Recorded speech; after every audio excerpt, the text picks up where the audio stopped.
Orson Welles is a name that's synonymous with the history of cinema. His contribution to film through his works as either an actor, director, writer, or producer is absolutely worth the praise, as his filmography has influenced generations of artists and creators. From The Third Man, Touch of Evil, The Lady from Shanghai, and most notably his 1941 debut feature, Citizen Kane, where he was the director, writer, producer, and the lead of the film. And for good reason. Prosecution and conviction of Boss Jim W. Geddes! The film expedited the evolution of the industry, where he used unconventional yet innovative techniques that have become a staple in today's films, through his camera work, sound design, and his way in telling a story. You don't care about anything except you. You just want to persuade people that you love them so much that they ought to love you back. Only you want love on your own terms.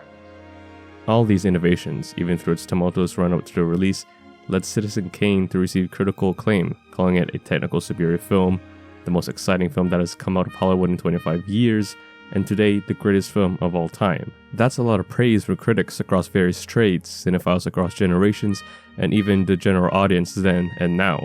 But there is one notable person that doesn't believe that, or that it's even Orson Welles' best film.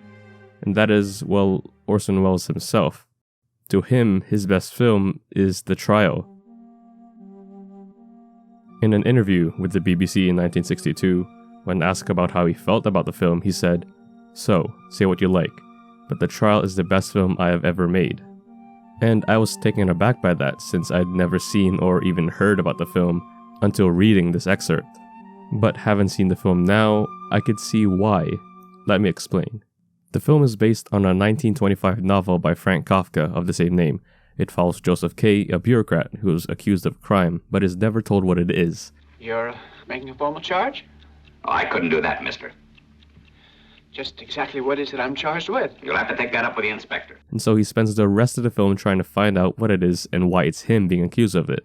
This makes for an interesting story until the film ends with him sentenced to death by execution, still not knowing what the crime is. Which on paper sounds terrible. It doesn't make sense. But stories don't have rules, they have principles. So even though it's never shown or told if he's guilty or not, leaving the door open to various opinions, the story is fulfilling either way. When the film came out, people had different interpretations of what it was about. An allegory of the individual against the authority, a take on the original sin, the idea that true justice is not obtainable, or a symbol of a man fighting the impeccable evil. And in that same 1962 interview, Welles refused to answer, as he should. And as strange and off-putting as the story is, the film looks abstract, claustrophobic, and nauseating to match, akin to something like 2001: A Space Odyssey's production design. Surrounding Joseph are maximalist and oftentimes tall sets that give a sense of longing of something. Something we don't know.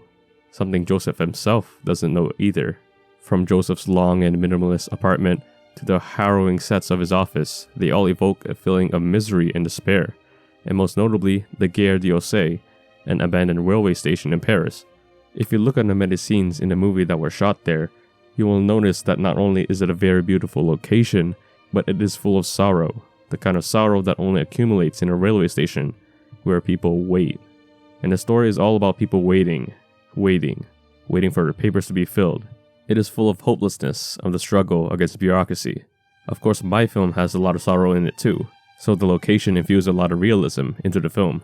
And this gave the film the most beautiful yet haunting visuals Welles has ever put on screen, along with the most abstract, nightmarish Kafkaesque story he's ever told, and that mainly stems from the fact that this film is his most mature up to this point, released 2 decades after Citizen Kane, giving Welles time to further mature his skills.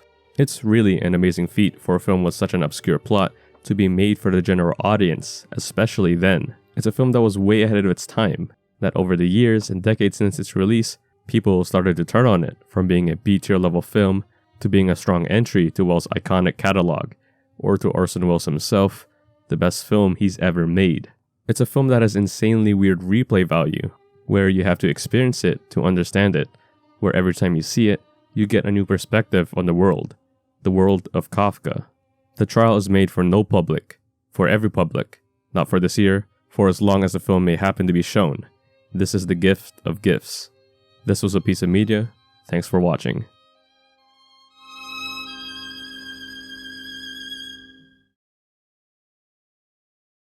Sounds kind of Kafkaesque. Yeah. Totally Kafkaesque.